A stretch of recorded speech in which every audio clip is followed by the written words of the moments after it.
Hey guys, and welcome back to X-treme STEM Saturdays with the GATE program. I'm Mrs. Javritsky, and I'm here to announce our challenge for the week. So this week, if you can tell by our background image, we are going to do something involving a corn maze. Now, I absolutely love corn mazes in the fall. I like to go to see if I can find my way through. It's like a puzzle but on a bigger scale, so it always just gives me an extra challenge. My kids and I love to do it because you just get to run and play, and it's all in a safe place to do that, finding the middle and getting your way back out safely. So obviously at this point, most of the corn is harvested. We can't exactly go out and do a corn maze right now. And most of us don't have a corn field in our backyard that we can use to just create a maze. So what we need to do is we're going to figure out how to make a corn maze on a much smaller scale that we can do at home. So what I want you to think about is I want you to get a small box or a shoebox. You're going to need some cardboard that you're able to cut up. So Mrs. J just used the cardboard that she has from her Amazon shopping boxes. I know a lot of those are coming to people's houses to get ready for Christmas. So ask to borrow one and see if you can cut it up, and that way you can save it from the trash can and we can recycle.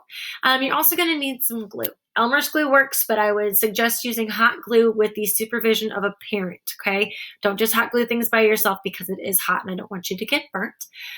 Some paper if you want to use it to decorate, and small items to use as obstacles. So at our house, we used pom-poms because it gave it like a little bumper trail.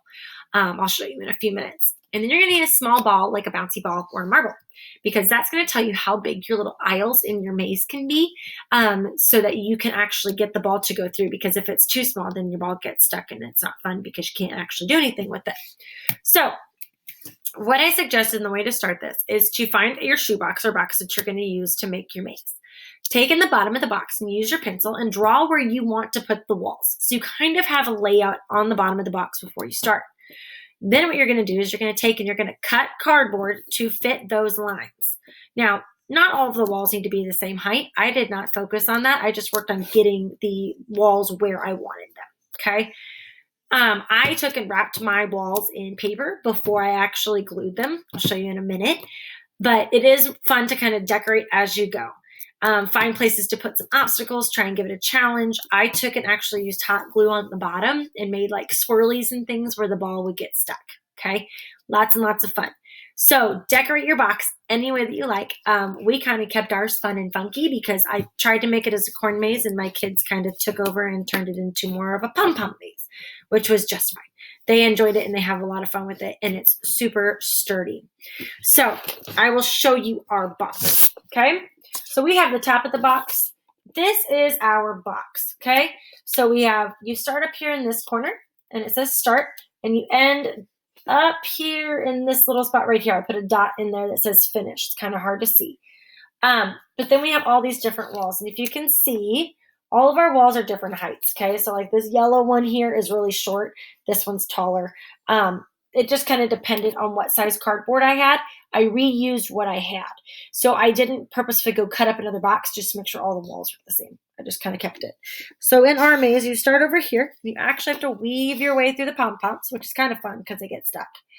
And then we have kind of a swirly thing here on the bottom. I made like a smiley face and it gets stuck in there with the hot glue. If you can see my hot glue marks. But we just had a ton of fun making a marble maze. Now you'll see with the hot glue, it's pretty sturdy. Like it's not going anywhere.